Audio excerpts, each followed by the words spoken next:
everyone. I'm Symphony Privet. Thank you for joining us here on Featured. We hope to inspire or simply make you smile with uplifting stories across the country. The hope is in full supply. At one Virginia bike shop, staff members are making a positive impact on the lives of every customer with an unusual offer. Sean Martinelli has a story. The offer here seemed a little too good. Like a chain that's a little too tight or a tire that's a little too full. This Arlington, Virginia bike shop gives a free bike to any kid who wants one. Let's just say it gave me a beginning. But like any good offer, there's a catch. The big thing with our program is you earn it. Phoenix Bike's executive director, Tom Shannon, says that's what makes this shop different. Anyone who gets a bike first has to learn to fix a bike. So it's pretty cool. We have parents that come back to us going, I don't know what they said, but they absolutely love it. 150 kids a year come through here for the shop's Earn a Bike program. I say it expanded my love on cycling because I already loved bikes since I was little. For 8 weeks, they learn to fix everything from derailleurs to cassettes. A team of teachers lead the way with their trademark Phoenix passion. Passion, you could also say obsession. Beth Perminter heads the youth programs. I think for some of the kids, it's life-changing. The thought here is that if you can fix a bike, you can accomplish anything. Oliver DiGeronimo wants to one day work for Amtrak. I really feel a sense of community and belonging here. Camilla Randy wants to be an engineer. So this is like perfect leading into it. And Ronaldo Fernandez wants to join the military. I have a passion for anything with wheels and an engine. Then after that, I did have a dream of having my own bike shop and making a youth program like this one. And even if their future careers have nothing to do with bikes. We really believe that if you can get your hands on to work on a bike, you can unlock and develop skills and potential you didn't know you had within you. An offer that once seemed too good now leaves little doubt. This isn't about just earning a bike. It's about building a future. Arlington, Virginia. Sean Martinelli. And that was Sean Martinelli. Now, after a December house fire killed 2 young brothers in East Texas, their community is now stepping up. Robert De La Garza shows us how people are turning a heartbreaking loss into a powerful show of support. After 18 years in livestock auction sales, Kevin McDonald has seen a lot pass through the ring at Carthage Livestock Auction. But this one is different. This time, the auction ring has become a call to action for the family of Hector and Isaac Pedraza. This family needed support, and so we wanted to help.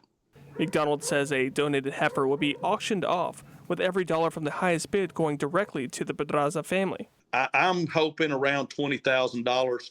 We're going to work hard. We're going to try to get as much as we can going to them.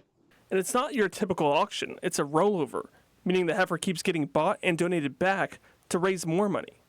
We'll auction it off and to the highest bidder, and then that money goes to the family. They'll donate the animal right back, and we'll auction it off multiple times. Local businesses have joined the cause, donating feed, equipment, meals, and supplies to be auctioned. Not about money, but reminding a grieving family they're not alone. There's nothing in the world we can do to bring that family their children back. If we can help them get through this tough time with financial support and replacing their home, replacing their belongings, just building their life back, that's what our goal is. A goal they'll keep pushing towards until the final bid is called. Now they're asking the public to be a part of it. It could happen to anybody, our family members or our friends that we have. Nobody is immune from tragedy. So if you can help. That was Robert De La Garza reporting from Texas. Life has a way of throwing us curveballs, but some surprises are truly off the charts. One mom in Texas who was expecting a little miracle got more than she ever imagined. Adriana de Alba shows us how. And here he is. Life is full of surprises. That's just wild. Marky Smith's baby delivery was expected. My favorite one is his little wrist roll right here. But the way the birth room erupted was not. Everybody, the whole room just was like, oh my God, like what? And they pulled the curtain down and he was just massive. Her giant baby boy, born in Arlington, weighing in at nearly 13 pounds. Just rolls for days. I was in shock. I couldn't believe it. Like, he looks like the Michelin Man. His pre-picked name, Canyon, turned out to be the perfect fit. He's my chunky boy. He now goes by Grand Canyon. I had gestational diabetes. You're to be expected to have a larger baby, but my last two were 8.5 both. So I was expecting maybe a 10-pound baby, but definitely not a 12-pound baby. 12 pounds and 10.5 ounces to be exact. And there's his fat rolls. He's a good boy. And perfectly healthy. He's 3 weeks old, wearing 3-month-old clothes. A big bundle of joy, arriving via C-section just days before Christmas, during a time the Azel mom needed him most. God blessed me with this baby, and I was going through some hardships last year. There was the loss of her mom and a bad breakup, but the love around Canyon's arrival marks a new day. Literally, he saved my life. A Texas-sized baby, she says. Like, who has a 13-pound baby? Like, what? Was a Christmas miracle. I just don't understand. I didn't think babies got this big. In Arlington, I'm Adriana D'Alba. Oh my goodness, what a cutie. All right, on to our next story here. A church in Tennessee celebrated a big milestone birthday and the historic service of a World War II veteran. Elmer Seiler is 100 years old. During the D-Day invasion of France back in 1944, he was a teenager flying into battle on a glider. But now Elmer got to spend his special day surrounded by his friends and family. Take a look at this. Boy, this is something, ain't it? Yes, it is. Gee, I never thought of this. Yeah, they put you on the front row, you knew he was in trouble. Yeah.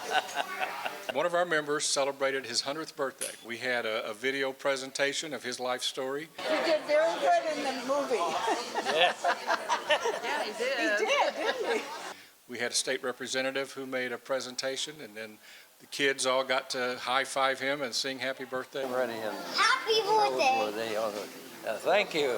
My daughter is a first grade teacher out in California, and she had all her kids write something to him, and she read them out. They all asked questions like, what's your favorite ice cream? What puzzle are you working on? And she went back and told them all the answers. It's just so seldom that you have a parishioner who's 100 years old. We've had others, but they were not in near as a great shape as him. He still mows his yard.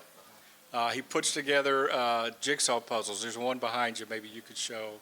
But he's still very active, still very engaged. I was married 86 years, so that was a good life. Raised 3 kids, they're still around. But I enjoy most everything now anymore. I have to. If I see it today, I might not see it tomorrow. Awesome story there. One teacher in Colorado has no trouble connecting students who were learning English for the first time. She was once in their shoes, but now she is working at her former high school and she's sharing her methods with teachers around the country. Rachel Krause has the story. All right, good morning, guys. Inside Aurora Central High. Please open up your folders and journals into the journal section. Comes a lesson in grammar. You agree? In both English and Spanish. ¿Ves una de estas palabras en la oración? Maria White's lessons aim to impart what helped her most, learning English as a child. The thing that helped me the most was like when my teachers had confidence in me and like they really thought that I could do it, so I would do it. Belief that's now helping students like Leos Mary Infante. Que ella nos dice las cosas en español y en inglés para saberlas bien, porque en algunas clases solo nos lo dicen en inglés y no sabemos lo que significa en español.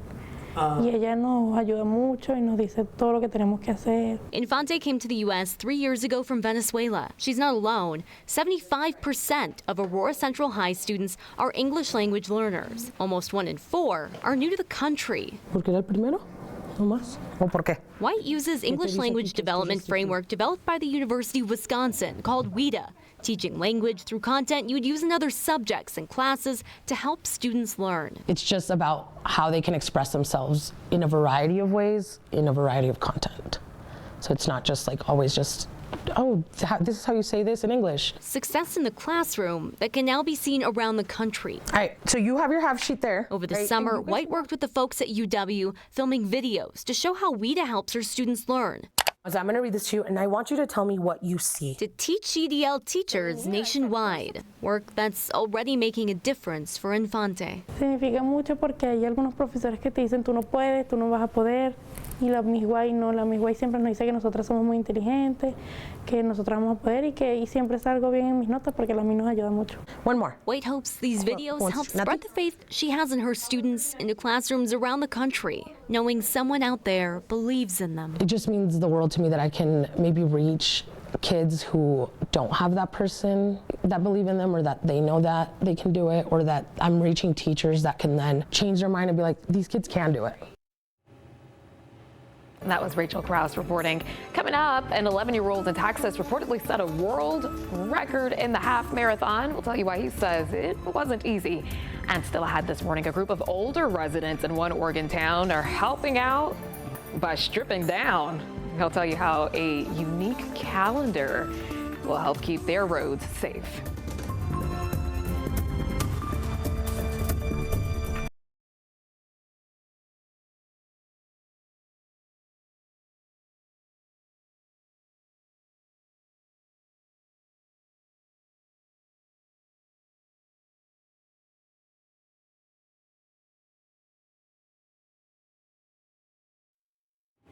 One family is not just talking about goals, they're chasing them. A Texas man qualified for the Boston Marathon alongside his granddaughter in the first marathon they ever ran together. Jeff Jones shares what this journey means for them.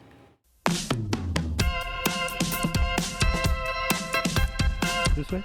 Okay. That one? Round Rock is home to a 67-year-old with a relatively new passion. My daughter and son were runners, and I really didn't run until age 50 in 2008. Carlos Sanchez developed a new interest at the age of 50 and ran with it far.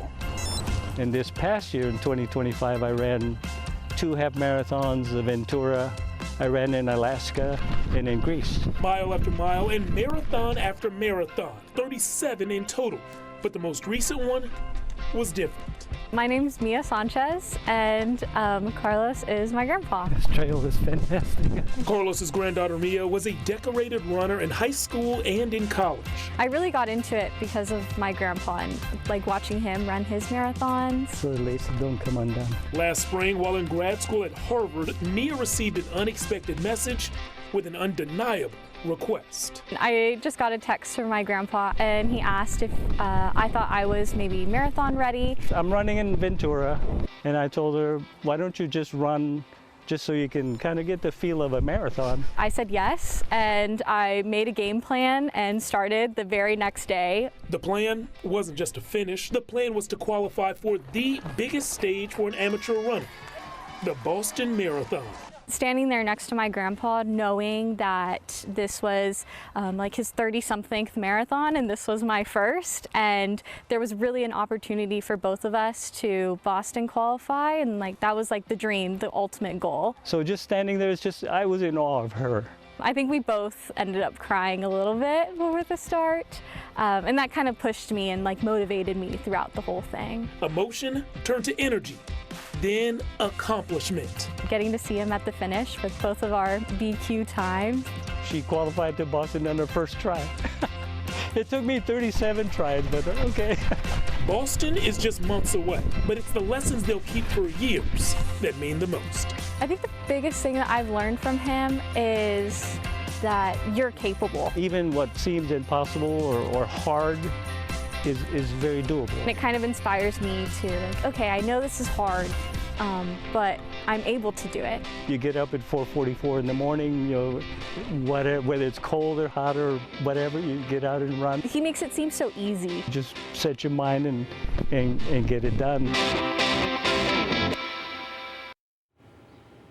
That was Jeff Jones reporting. Now in Houston, an 11-year-old boy just likely set a world record in a half marathon for his age group. Let's check it out. 5th grader Leo Mendoza, there he is, ran the 13.1 miles in 1 hour, 23 minutes and 23 seconds. That's a 6-minute, 22-second per mile pace. He's got me beat for sure. Now, it hasn't been certified just yet, but he may have just entered the record books. Lynn Cannon spoke with Leo and his mom about what kept him going. The race was super challenging. At the start, I felt good, but near mile 8, it started really kicking in. It started to hurt. How were you able to finish? Because I just knew I didn't want to stop and I wanted the world record, so I just went for it and didn't stop because I knew I was also close. How does it feel to have the world record? It feels like I've accomplished a big thing, and it just feels really good to say I have one. No kidding. You know what I have a world record in, Leo? What? Nothing. Yeah, same here. The Association of Road Racing Statisticians still needs to certify little Leo's time before he can officially say he is the world record holder. But Leo says he is already looking forward to his next race. He's got me beat. I'm hurting in mile 2, mile 3. That's all I got. Alrighty, coming up, one man is bringing hope and opportunities to people who found themselves in tough situations. How he's using his experience to help give others a second chance. Normally when you go to a museum or gallery, don't touch the work. And what I want to do is something completely opposite, is not only you can touch it, you're actually going to add to it. And from athlete to artist, meet the Olympian who is spearheading a movement.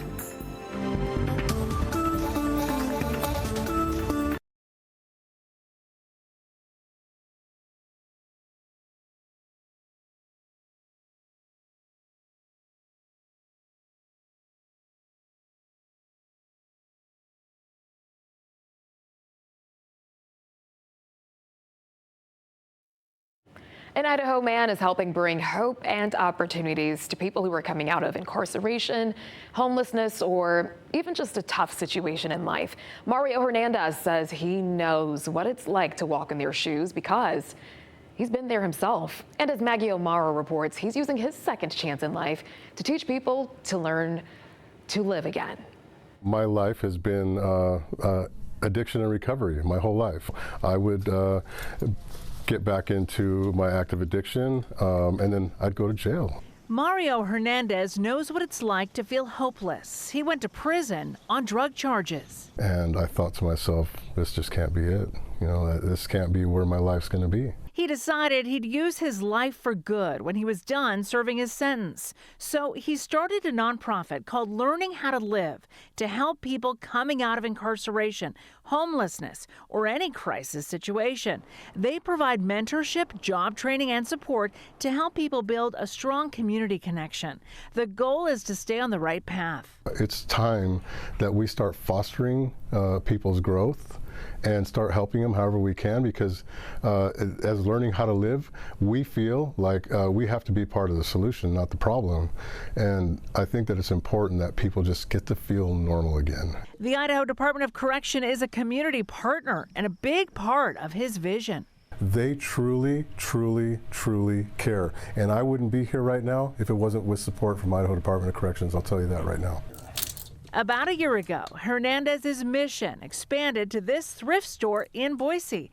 It's called Thrift for a Purpose. I decided that it was time to open a thrift store, and we were going to use that thrift store for our platform to be able to help people. They get 5 shirts, 3 pants, 5 underwears, 5 socks, a pair of shoes, a coat or a hoodie, and a hygiene pack from Learning How to Live and Persons with a Purpose together for free. It went from about 5, maybe 6 a week of releases coming out of incarceration to anywhere from 15 to 30 where we're at now. It just depends. My comment to them is like, we're here to help you feel better. And what we're going to do is we're going to give you free run of the whole store. So I want you to do yourself a favor, get a big cart and load it up. It's amazing how that helps people. Probably half of the people that have gotten resources from us come back and donate, or come back with their family and buy stuff. The thrift store depends on community support. So if they buy something here, that is supporting us.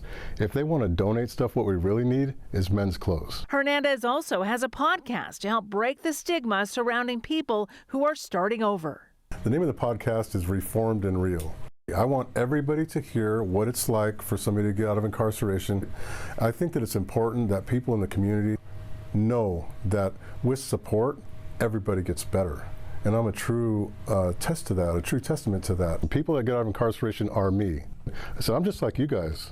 I know exactly where you're at, and I want to be able to be there for you. Hernandez says his second chance is giving other people that chance too. It's the most fulfilling thing I've ever done. Learning how to live and thrift for a purpose are making a difference. We're here to help. 7 Zeros. That was Maggie O'Mara reporting. One store in Ohio has gained an unexpected regular, a little bodega cat named Lucy. Let's take a look at the cutie here. She's lived full-time at the Sunset Carryout for about 3 months now. Customers say Lucy often sits on the counter, greets customers, and never leaves the store, even when the door is open. Regulars say the cat has become part of their daily routine, and it adds to the sense of community inside the shop. When I came in and first seen her, like I said, I'm a cat lover. I'm like, oh, who is this? Yes, it is, because it makes me happier. Like if I come in here and I'm in a bad mood, I see the cat, see Mo, this place gives me happiness. The team at Sunset Carryout says Lucy is more than just a cat. She is family. Still ahead, the world is facing a shortage that impacts sustainable farming. We're talking about a lack of worms. Ooh, okay, we'll tell you how one farmer is working to turn things around. Because I thought we was gone. I really did. I thought when we closed the door of Christmas, that was it. And a beloved produce stand nearly forced to close, but just when they thought it was over, something amazing happened. That story's coming up next.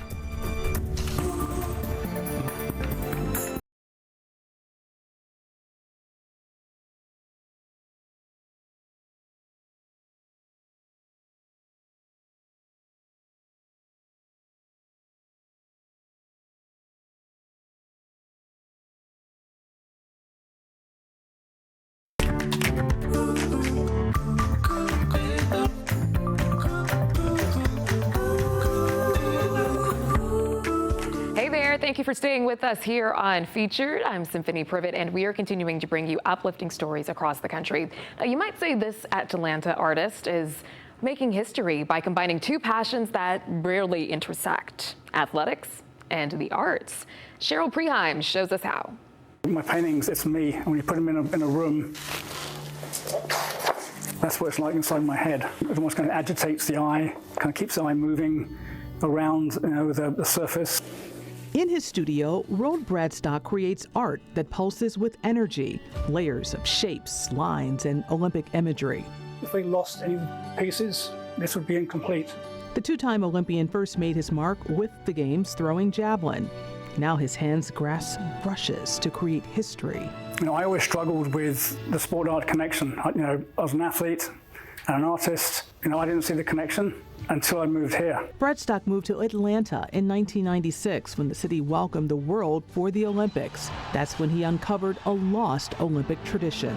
We actually had competitions in painting, sculpture, literature, architecture. Art competitions were dropped in 1948, but in 2018 in Pyeongchang, South Korea, Bradstock brought them back in his own way by leading the Olympic art program, inviting Olympians and guests outside the athlete village to be part of the process. Phenomenal. We end up having 112 contributing to it, including President Bach, Prince Albert. So it's great to be, to lead that, to really kind of revive this whole idea about promoting, the arts and creativity within the Olympics. He calls this genre Olympism art and invites the world to join the canvas. Normally when you go to a museum or gallery, don't touch the work. And what I want to do is something completely opposite. Is not only you can touch it, you're actually going to add to it. The Olympic Picasso, turning viewers into creators and merging muscle into muse to share the spirit of the games. Again, everyone talks about sport and art being two universal languages, but no one's managed to combine them together. And now I can see why, but I think the reason why is because they're so alike. I didn't see it. I was both an athlete and artist for, it wasn't until I was almost 40 before I saw the connection. And now it just seems so obvious. So now my mission as an athlete is to really help people with programs and with my artwork see that connection. Bradstock is spearheading a movement of Olympic artists with plans for the 2028 Games in Los Angeles. And that was Cheryl Preheim reporting. After nearly 30 years of selling fresh fruits and vegetables in Georgia, one family thought that their little produce stand might be coming to an end, but their customers weren't ready to let that happen. Caitlin Ross shows us how a community came together to save a place that's been part of their lives for decades. Sherry's produce stand has just about everything. Snap beans, squash, fantastic maters, red taters, white taters, Kirby cucumbers. They taste so much better. But what they didn't have was the deed to the land where they've run the stand for 28 years. Oh, I freaked out. I mean, it broke my heart. Founder Sherry Harris says she understood why the landlord wanted to sell the property on Lawrenceville Highway. It was devastating. I couldn't imagine not being here. But she just couldn't picture this place closing for good. All I could do was cry, because I thought we was gone. I really did. I thought when we closed the door Christmas, that was it. I didn't think we'd be back. Customers figured the land was worth a lot in a fast-growing city like Tucker, and that there was just no way to compete with developers. We literally went on the black market and sold everybody's kidneys, sold everything we had. You know, everybody took out loans. There's just no possible way. But Sherry's daughter Tina says customers weren't ready to give up on their produce stand or the people behind it. There's not a better place in Tucker. I've been here 50-something years. They set up a fundraiser to help the family buy the land and keep the stand right where it is. And even the ones that can't give have reached out. I mean, like sending prayers, well wishes, happy thoughts, and it all counts. Like everything adds up. That's how we got to stay here, is everybody just wanting us to stay. They willed it into existence. It's pretty cool. Sherry's is known for a lot of things: the kindness, the conversation, a free piece of fruit for every kid who walks through the gate. Because they choose us. It's like the least we can do, because we wouldn't be here without them. Now, the history and the fresh produce are all staying right here at Sherry's produce stand. My heart's just a-smiling. It really is. My heart is just a-smiling. Sherry's stays standing because this community stood up. Reporting in Tucker, Caitlin Ross. All right, now there is a global shortage you probably haven't heard about. Worms are apparently becoming harder to find and more expensive as the demand for sustainable farming grows. Kyle Simchuk shows us how one Arizona worm farmer is trying to turn things around. At the Arizona Worm Farm in Phoenix, millions of red wigglers are busy doing what they do best, building healthy soil. Owner Zach Brooks says in just 7 years, their value has skyrocketed. In the 7 years that I've actively been producing worms, the price of worms has gone from $12 a pound to $45 a pound. Brooks says climate change, intensive farming, and habitat loss are cutting into worm populations, while demand is surging as farmers shift towards sustainable, regenerative agriculture. Worms poop microbes, bacteria and fungi and nematodes. Those are the microorganisms that convert what's in your soil into food for your plants. To help meet the growing need, Brooks hosts the annual Worm Business Conference, now in its 4th year. This week, 50 worm farmers from across the country, from Hawaii to Maine, gathered in Phoenix to learn commercial breeding techniques and production best practices. Every worm I make to sell gets sold, and every worm casting that I make to sell gets sold. You know, it's a product that's proven. Everyone who uses it comes back to buy more. Taylor Lyons Vaughn runs a recycling worm farm in Louisiana, collecting paper and food waste from restaurants and grocery stores to feed her operation. She came to Arizona to learn how to farm more efficiently and to connect with others in the industry, including Eric Brunchweiler from Maine. Really interesting to see the variety of people that are here from all different backgrounds, and just seeing people from so many different, perspectives and backgrounds all come together over the same thing, which is, growing really good food in a sustainable way. The Arizona Worm Farm produces 100,000 new worms a week. Brooks hopes conferences like these can help boost worm production nationwide. This is our 4th year, so we've had 200 farms here, and so there's 25 or 30 farms now across the U.S. that learned how to do what they're doing here, and so we're seeing the quantity of available worms go up. There is a shortage, and we're happy to help. Every city, we're hoping, could have a worm farm. In Phoenix, Kyle Simchuk. Alrighty, awesome story there. Puzzle pieces, puzzled faces, and a whole lot of patience. It is all happening at the Bangor Public Library in Maine, where community spirit is being pieced together one tile at a time. Akua Duvall takes us there. The sounds are soft. Puzzle pieces sliding across the table, and people pondering At first glance, one might think this looks like chaos, but if you step back, it's 42,000 pieces getting pieced together at the Bangor Public Library. And the library only has 16 days to complete it. Well, when I saw it in the newsletter, I was like, I have to make sure that this gets done. I want to see this get done. One of the cool things about this particular design is Melissa Bryant says she hasn't missed a day, watching strangers become teammates. And I come back every day because every day there's an accomplishment. Every hour there's something. We finish a building, we finish a section. It's working endlessly towards something that we accomplish. Somebody realized that she could not put the puzzle together at her house for a couple of reasons. It would take a long time and she didn't have room. So she just dropped it off. What started as a large donation quickly turned into a larger idea.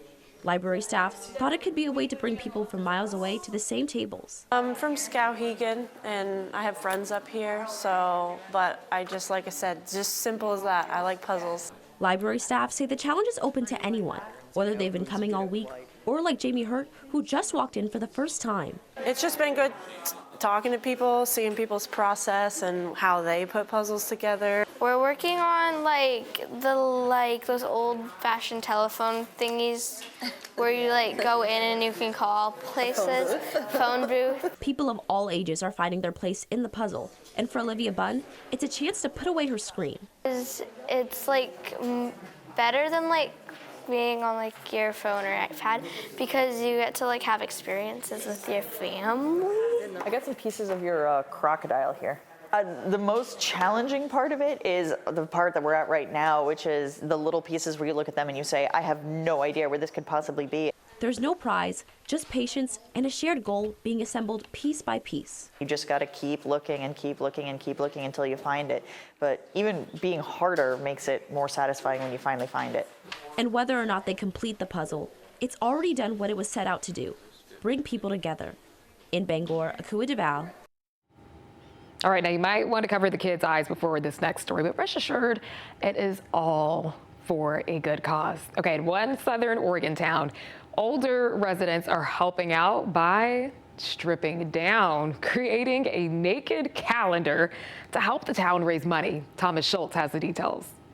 We've all heard about those towns where the budget gets tight and they have to cut back. Well, down in Lakeview, down in Lake County in southern Oregon, instead of tightening their belt, some residents are loosening their pants. Yeah, here's some photos. You're going to want to see this. These are from Lakeview's Naked Calendar. And yeah, these are some of the town's older residents doing their part to help out. Recently, Lakeview learned it may have to cut its snowplow services this year because the town just doesn't have enough money to go around.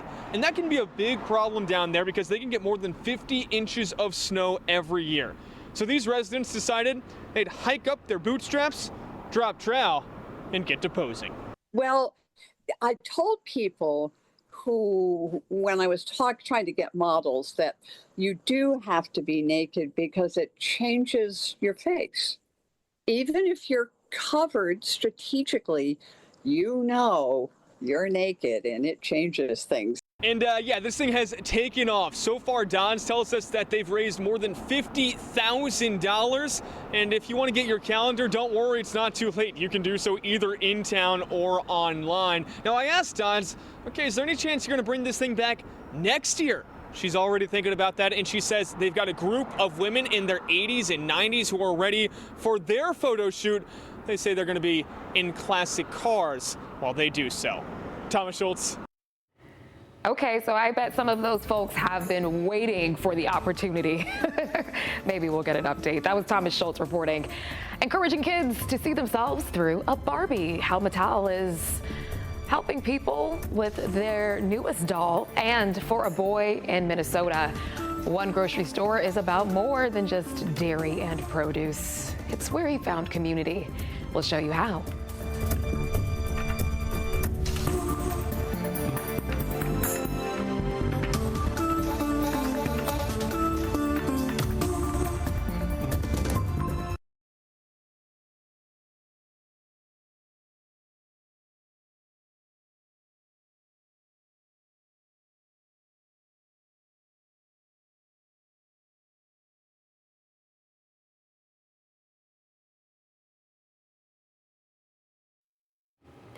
When most of us go to the grocery store, it's all about well, getting groceries. But for the little boy you're about to meet in Minnesota, that's not the case. Boyd Hooper shows us how his visit comes down to feeding the soul. I'm so excited to see the strawberries at the blend. Raising a child with autism is fun and frolicking. All right, smoothie cups. And frustrating. Odin. He can be very, very loud. He repeats the same phrases 50 to 70 times over and over and over. Taylor Casanova has a home filled with sensory strategies for 5-year-old Odin. Like we tell him, he just has extra wiggles. Got to get the wiggles out. You ready, Ma?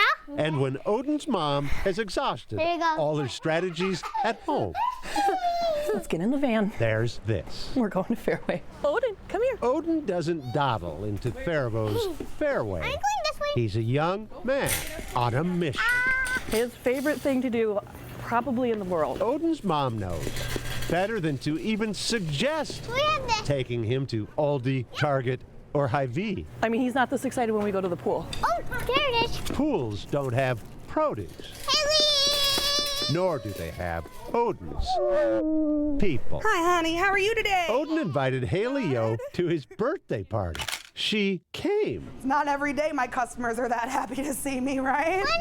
And not just Haley, but Odin Hi, Jay. still hasn't found his best Fairway friend. You have a good one there.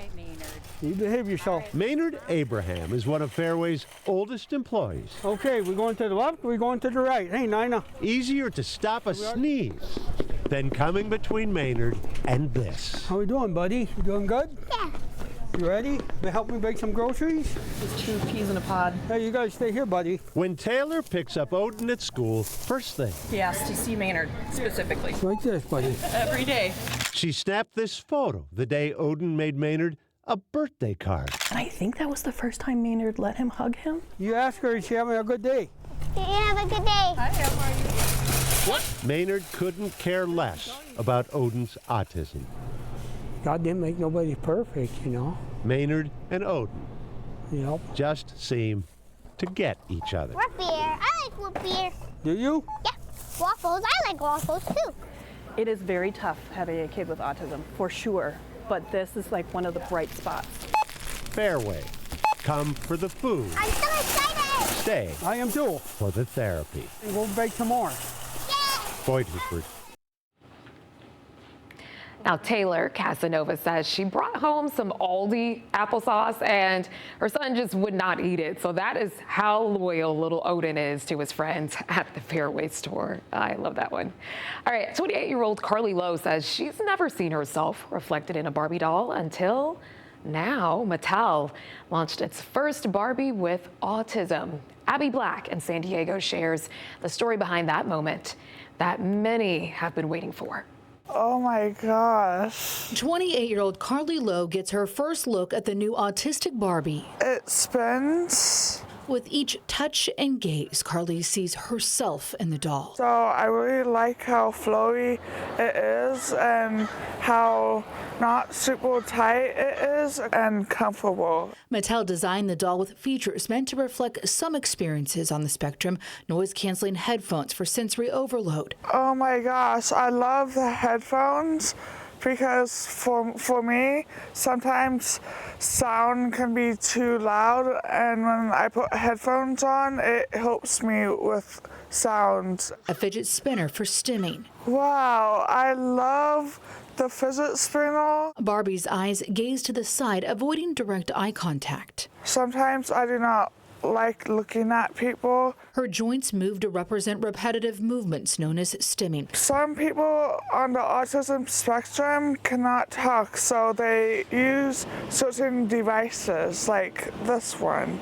The toy giant worked with the Autism Self-Advocacy Network to design the doll. I will absolutely admit my first reaction was, well, how are they going to do that? Because she just looks like Barbie. Right? Like just like a person, right? So since there is no look to it. Jennifer Cook is a neurodivergent expert for the Emmy-winning Netflix show Love on the Spectrum and is on the spectrum herself. There is such meaning in representation. She says after learning about Mattel's research and design choices, she says the doll helps autistic children see themselves and teaches other kids about the spectrum. It's okay that she can't possibly look like every person who is autistic, because that's not a thing, but each child gets to decide what that's going to be. For Carly, it's about finally being seen. It really means a lot to me personally to have a Barbie doll that's just like me. She's an A+, she passed. That was Abby Black reporting. Coming up, a group of students got to meet the calves they've been learning about at school in person. After the break, we take a look at all of the excitement.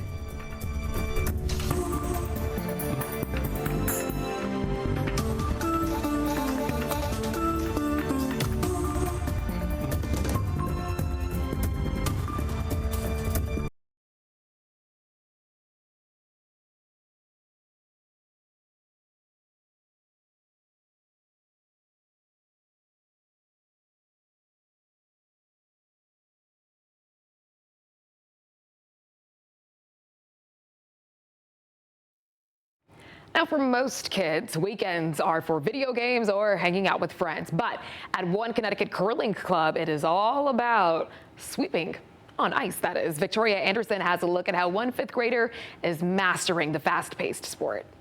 The idea of weekend fun for most kids isn't sweeping, but here at the Norfolk Curling Club, it's all the rage. You may be asking, what is curling? And before Saturday, I also didn't know much. But luckily, I found someone who did. When someone yells sweep, you sweep to cause tension to make the rock slide faster.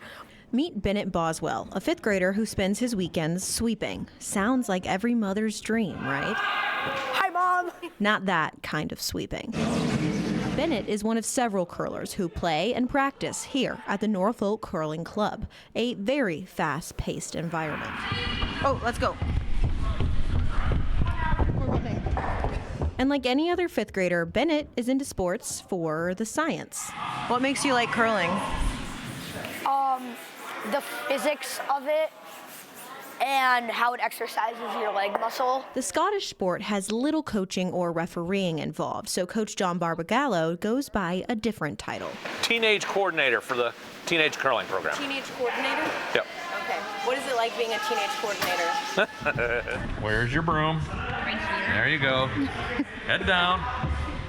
Every 4 years, the curling craze circles back as fans prepare to watch the best of the best in the Winter Olympics. Well, it's an Olympic year, so any time that happens, there's always a bump up in interest and participation in the sport. Barbagallo says now is the time to get on the ice, and who knows, you might get to play with some of Connecticut's best. Very impressive. Yeah. The Norfolk Curling Club has opportunities for all ages, and to get involved, you can visit the norfolkcurlingclub.org. Reporting in Norfolk, Victoria Anderson, Fox 61. All right, what is better than a day at school? Perhaps meeting your class cow in real life. Natalie Caranda shows us how some Pennsylvania students got a chance to meet calves that they've been learning about for months for the very first time. What started as photos and virtual updates turned into a surprise real-life moment as students finally met the calves they adopted through the Adopt-a-Cow program. I was excited at first that we're actually going to see them up close and personal. We were so excited. We were so excited to be here. These two fourth graders from St. Joan of Arc Catholic School have been learning about these calves for months. So at the beginning of the year, we started to learn about cows and started to learn about how they process milk and stuff. And today, the calves named Fluff, Fudge, and Sprinkles are finally making their first big public appearance. They were all born around the first week of September, so they're all about 4 months old now. The calves were raised at Kirtland Farm in Berks County, a family-run operation participating in the program for a second year. Getting to interact with them, getting to meet them. A lot of people recognize me as well because they're all like, oh, Farmer Paige. So it's fun. The Adopt-a-Cow program is a free educational initiative through Discover Dairy, designed to connect students with farmers consumers and show where their food comes from. The excitement never ends. There was a little girl sitting here for probably 20 minutes just admiring the cow. She couldn't even touch it because it was too far away, but she was just admiring it. If I can inspire them to just love it a little bit, and really the purpose is I want them to trust dairy. I want them to know it's good for you. We want to create future dairy consumers, and you do that by creating your own dairy story. So if this is their dairy story, I'm happy to be here and do it. Sometimes the best learning happens outside the classroom. Yay, go animals! Natalie Caranda. Oh my goodness, that was so cute. Go animals! All right, that is it for this episode of Featured. Until next time, make it a great one.